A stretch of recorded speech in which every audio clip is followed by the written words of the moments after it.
the Planning Committee meeting of Akron City Council. This afternoon we have 3 items that are up for public hearing, I do believe. And for those that are here wishing to testify before the committee, typically what we do is we ask that those that wish to testify to be sworn in by a representative of our law department. We'll repeat this process at 7 o'clock tonight, in which we'll have a second public hearing on these 3 items. After that meeting this evening, we will make a recommendation to all of City Council in terms of either passing, denying, or referring, taking time on the conditional use request or the item before us. So at this time, I'd like to ask if there's anyone here wishing to be sworn in, wishing to testify before the committee, please stand and be sworn in. If you're going to be speaking at the public hearings this afternoon, please stand, raise your right hand, and answer in the affirmative. Do you swear or affirm the testimony you're about to give is the truth? Yes. Thank you. Thank you. Very good. The first item up for public hearing is authorizing conditional use to establish a 3-unit apartment house at 418 Crestwood. Thank you, Mr. Chairman, committee members. Michael White is requesting permission to establish the property as a 3-family dwelling consistent with its current configuration. The property appears to have been originally constructed as a 2-family dwelling in 1919 in this West Hill neighborhood. Previous zoning classification prior to 2004 was a 2-family residence use district and subsequently a unified plan development district. Zoning records indicate the property was converted from a 2-family residence for use as a 3-unit apartment house several years ago and has been vacant for some time. The house has 3 separate units with 2 entrances for each unit in the front and the back. Each unit also has separate utilities, furnaces, and hot water tanks. Petitioner states the dwelling has been vacant for several years and would be cost prohibitive for a buyer to purchase the property and convert it back into a single-family dwelling. Zoning staff has inspected the property and verifies that there are 3 completely separate units and utilities and that the property is in fair condition. The petitioner also owns and maintains a similarly arranged 3-unit dwelling at 436 Crestwood Avenue within 100 feet to the south. That received conditional use approval in 1987 for 3 units. It's a desire of the petitioner to fully renovate, maintain, and lease this large structure as a 3-unit dwelling, just as has been done at 436 Crestwood. Though the lot can only provide 2 off-street parking spaces, the owner is willing to allow additional off-street parking to be used at 436 Crestwood Avenue or remove the existing garage to provide more parking on site. The use of the dwelling for a 3-family unit should not have a negative impact on the neighborhood and will allow for this vacant dwelling to be renovated, leased, and maintained instead of remaining vacant. Both Planning Commission and Planning staff recommend approval. Thank you, Mr. Antonucci. At this time, we'll open the public hearing. Is there anyone here wishing to speak in favor of the conditional use over there at 418 Crestwood Avenue, a proposal for a 3-unit apartment house? Can you please provide for us your name and address? Yes, my name is Michael White. My address is 336 South Rose Boulevard in Akron, Ohio. So I am the new owner of 418 Crestwood. I purchased the property because it's situated between right behind one of my existing properties, and I own the house one house over from it. The house has been vacant for a number of years, almost 5 years. It's in a pretty bad disrepair. So one of the reasons I purchased it was the vegetation and the water issues are encroaching on the property that I own behind it, and it's been on and off for sale for almost the entire time it's been vacant. No one has purchased it. It does have some significant issues, which I'm willing to address. I'm willing to make a significant investment into it. The reason that I'm here today is because it sat vacant for so long, the zoning required that it be converted back to a single family. And even though the zoning required that, that doesn't change the internal infrastructure of the house. So as Mr. Antonucci said, there are 3 hot water tanks, 3 kitchens, 3 living rooms, 3 dining rooms. To try to convert that back to a single family dwelling would be cost prohibitive. So I'm requesting that conditional use so that I can use it just as I use my property that I have one house over. I understand from the neighborhood that there are obviously some concerns.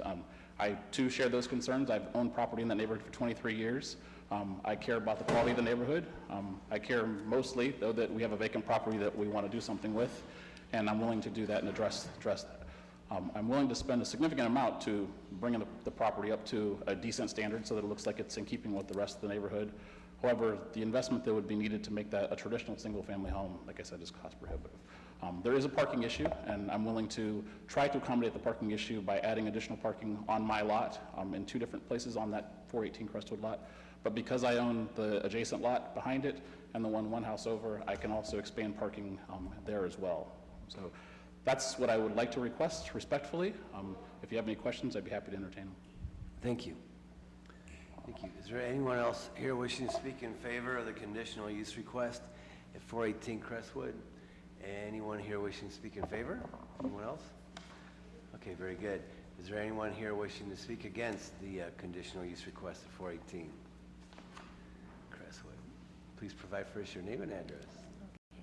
My name's Jane Startzman. I live at 155 Oakdale Avenue in West Hill, and I respectfully understand, I believe, everything that Mr. White is saying, and we certainly, the neighbors are for people coming in and purchasing and taking care of a home that's been vacant. That's fantastic.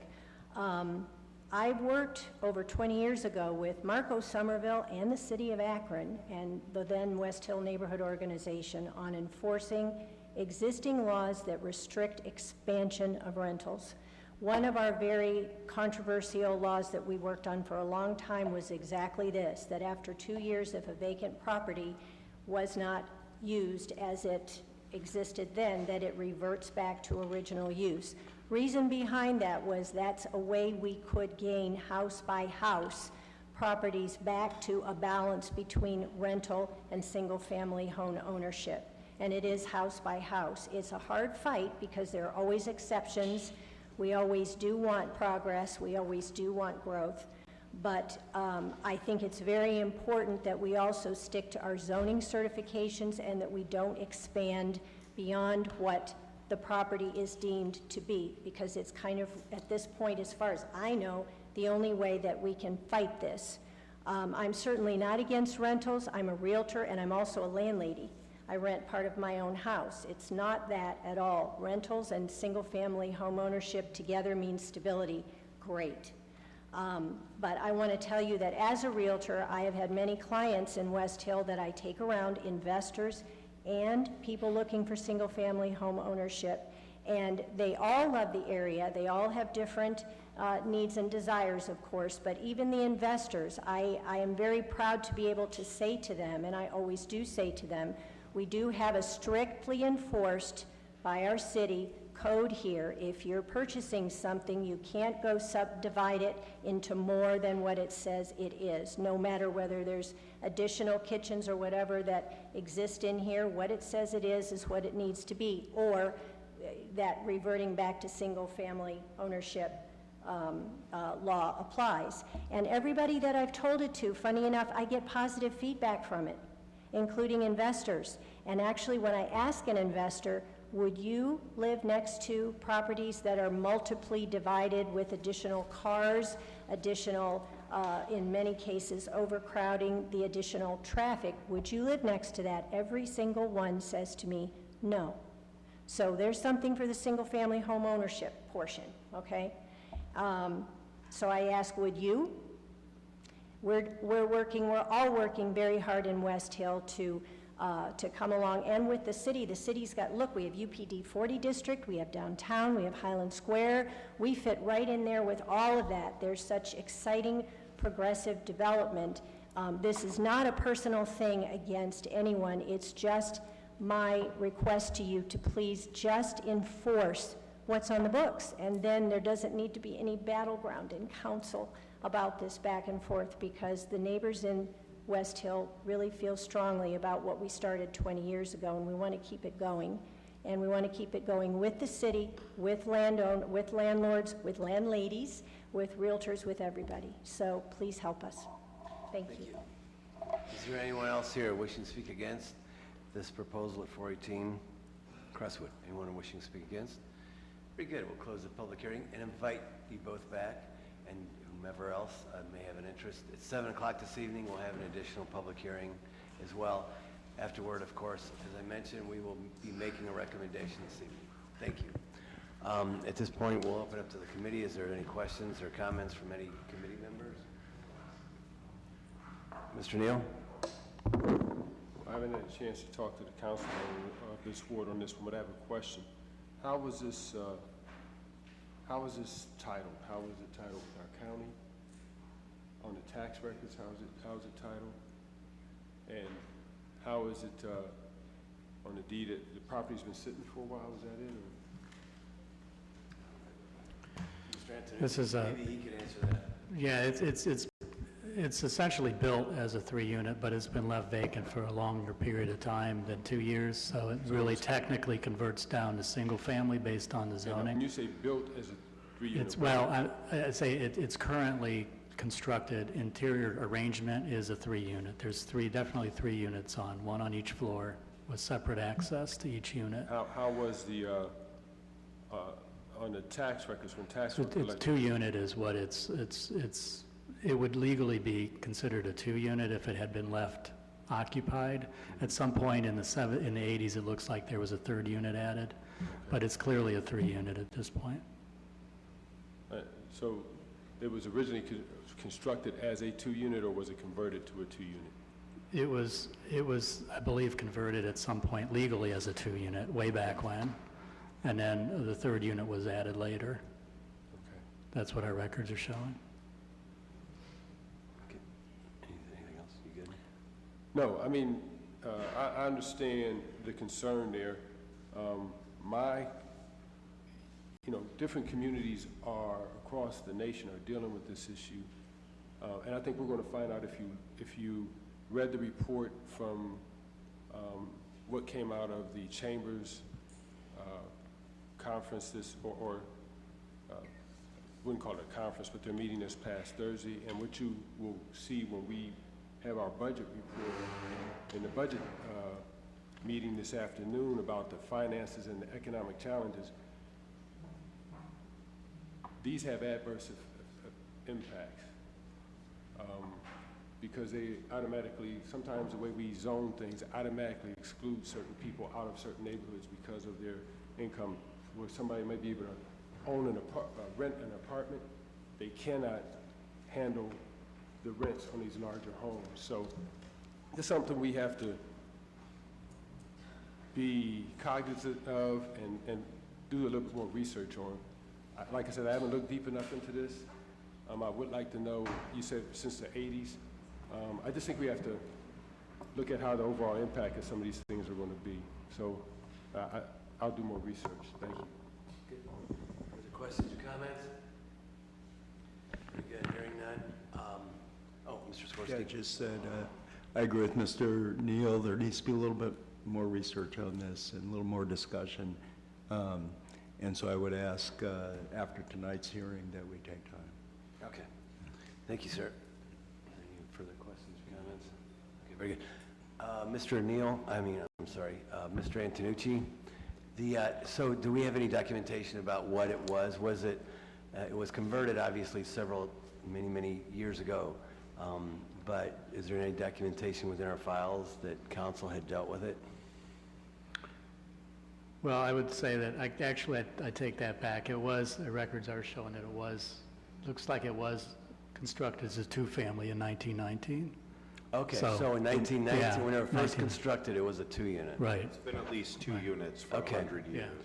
So, but my question though is did council ever deal with the 3rd unit that obviously it was converted to? Did council ever No. deal with that? No. Never. Okay. Okay. Very good. Okay. Very good, One Mr. quick question, Swirsky. The request came from the owner of a property 2 doors down. He referred to that as already established as a 3-unit building. Is that?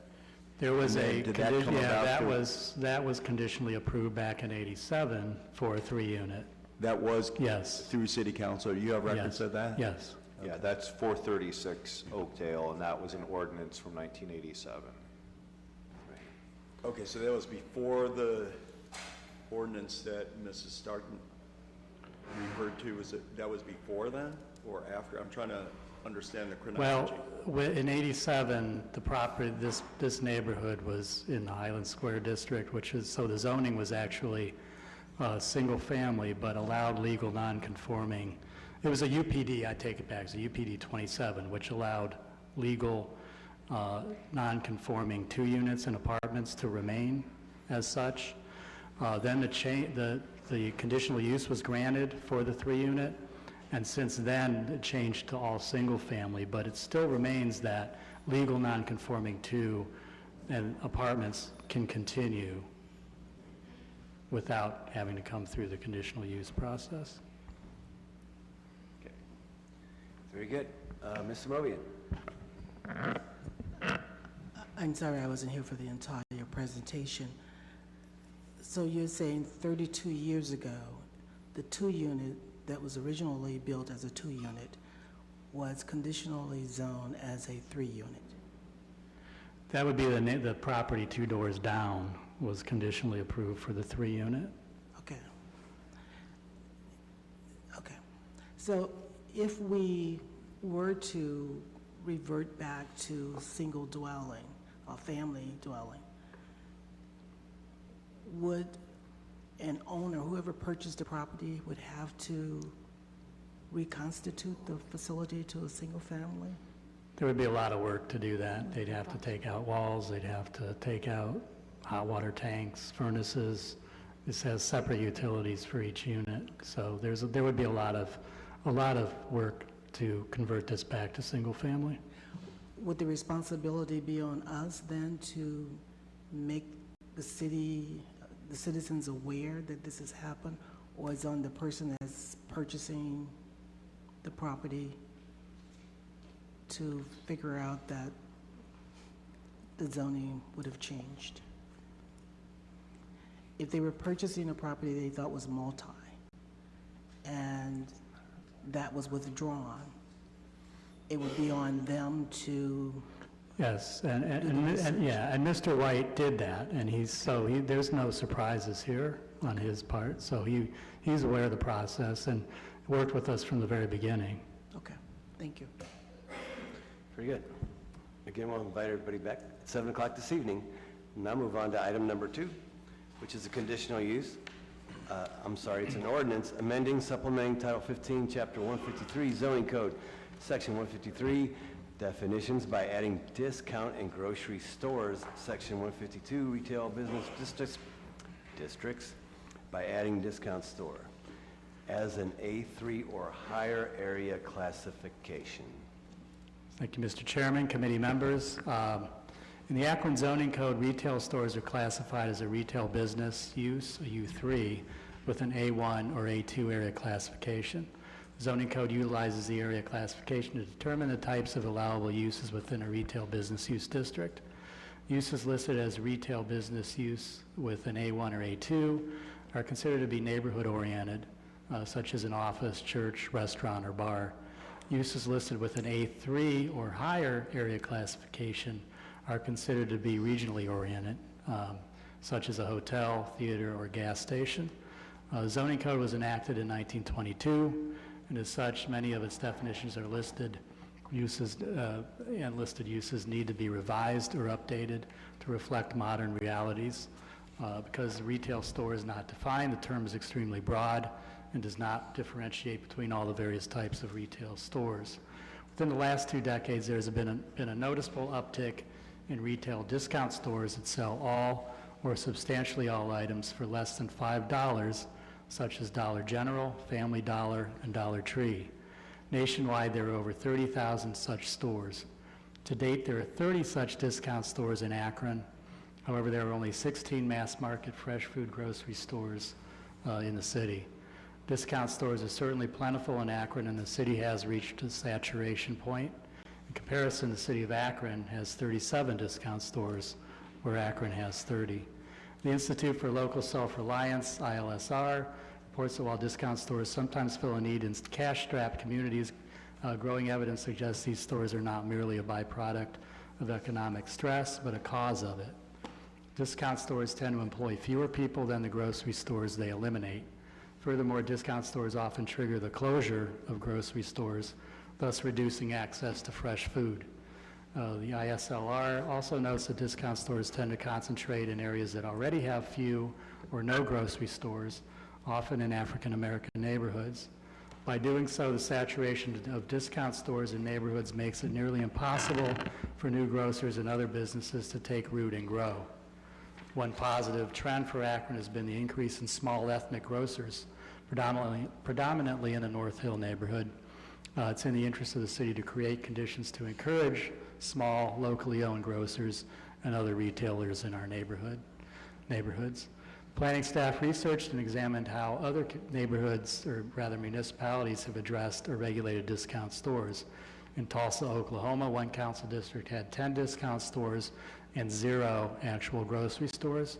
In response, Tulsa created a healthy neighborhood overlay district, which required any new discount store to be beyond a 1-mile radius of another discount store. In the city of Mesquite, Texas, requires that new discount stores must be at least 5,000 feet from another discount store. The city of Cleveland enacted a temporary moratorium on any zoning, building, or occupancy permit for such stores.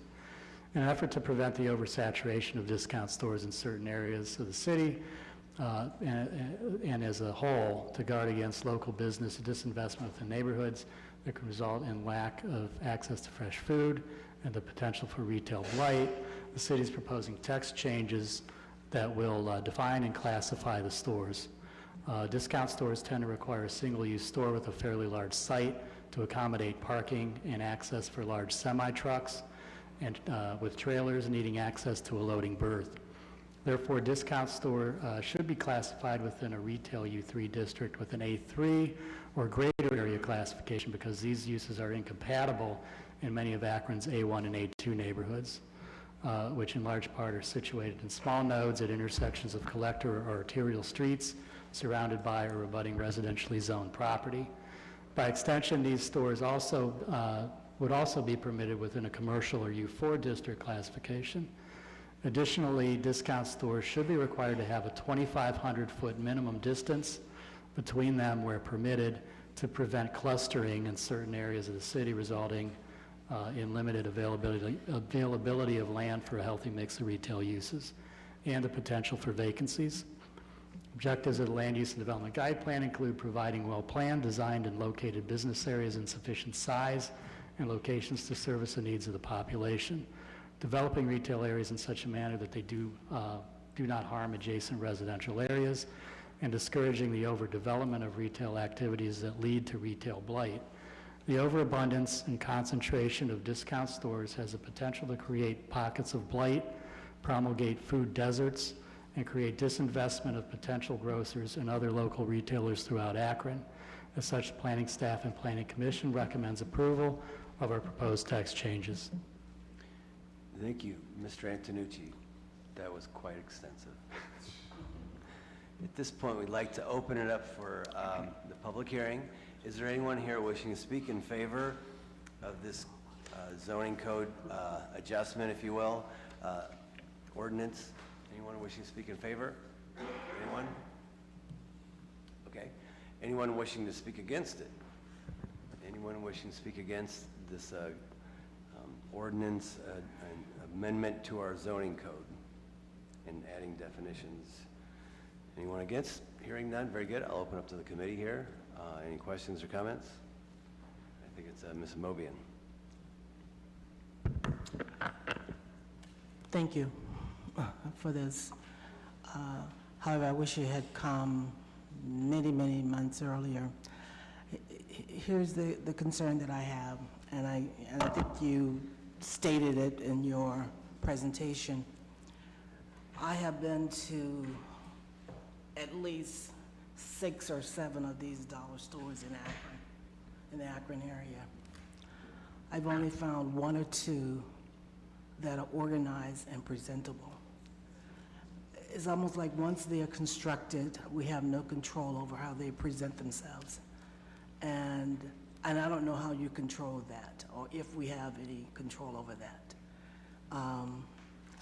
The one on Copley across from Nash's, I was quite impressed to the point that I even wrote to the national headquarters complimenting them on not only their presentation, but their staffing. The one in the valley I've gone to multiple times is presentable, but there are so many others that are poorly managed and maintained. Can we do anything about the ones that are already here? I agree with what you're wanting to do, and I certainly will support this because we don't need any more. I'm just wondering, what do we do about the ones that we have in terms of getting them to manage them better? Yeah, it is yes, so there's the zoning code that we can use to do that, and it has been difficult in some locations to do that, and Copley Road comes to mind, the Family Dollar in Mr. Neal's district, and it's been a while that we got them to fix the fence, and there's certain things that we have to deal with on that, but yeah, there are issues with some of them in some areas. Others are better. It's a mixed bag, but yeah, we need to be vigilant and continue to be, keep on them. And we do try to use the tools we have in the existing code to the extent that we can, as Mr. Antonucci said, but I think moving forward in particular, that's why we wanted to put this ordinance before you, because this, many potential stores in the future, if they're not in one of the areas described, they would require a conditional use, and then we would have the ability to put conditions to the level of stringency that was felt appropriate at each location. May I follow up, Mr. Chair? Yes. Is there any reason why we could not do a moratorium? I mean, I understand that you are making the spacing more difficult, but could we not do a moratorium? Yeah, I would say that when we discussed this internally and with the law department, we felt like this type of legislation is probably more effective or appropriate for the purpose that the intent behind this is, of being able to better regulate rather than a moratorium. It's true, as Mr. Antonucci said earlier in the presentation, we ran some numbers. There's about $1 store for every 6,000 or so Akron residents, and nationally there's one for about every 10,000 plus in terms of the concentration of these discount stores. So we felt like there is a higher concentration here, and hence this legislation. But unfortunately, we have approved many of them in the poor, more racially underserved neighborhoods. And as you indicated, you will find quite a few in black neighborhoods. And I don't know if you can do a moratorium on part of the city or it has to be on the entire city, but it just seems to me that we have more than enough of these stores in our city. But again, if you've discussed it and you think this would be better, we can try this if we don't need to go to the extreme. Okay, very good. Mr. Neal? Thank you, Mr. Chair. I like this, like Councilwoman Amobian said. I wish our thoughts were different when we were putting them 2 doors down from each other. I was looking to see in Cleveland, there's a councilman where basically theirs may have just a little bit more teeth, where they limit it based on the economic impact on the community, the disadvantages of the economic impact that they have on the community. Hearing some of the things that were shared, I mean, I know these had an impact on Henry's Acme. When we saturated around his area with dollar stores that are selling cheaper items, so I was trying to see if I could Google real quick to see the councilman. I see his face, just to see if there's something that we could even add to make this even stronger, but I support the premise of the legislation. Any other questions, comments? Okay, very good. We'll have further discussion. We'll also have a public hearing this evening at 7 o'clock and make a recommendation afterwards. We'll now move on to 3, authorizing conditional use to establish an apartment development at 44 South Summit Street. Mr. Chairman, committee members, Historic Summit Properties LLC is proposing to utilize the upper 2 vacant floors of the building for apartments. There will be 3 apartments on the second floor accessible through an interior hallway. Each unit will contain 1 bedroom. The only unit on the 3rd floor will contain 2,900 square feet of area and contain 2 bedrooms, a studio, and 2 bathrooms.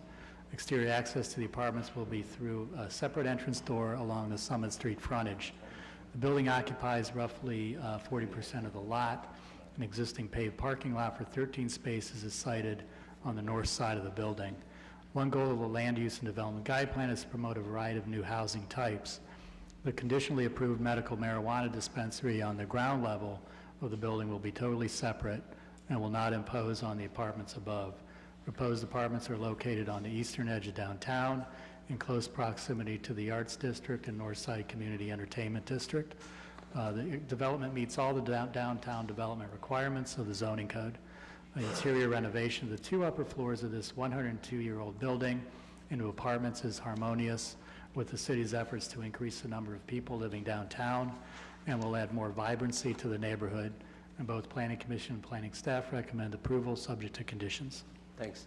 Anyone here wishing to speak in favor of the conditional use request at 44 South Summit Street? Anyone here wishing to speak in favor? Anyone?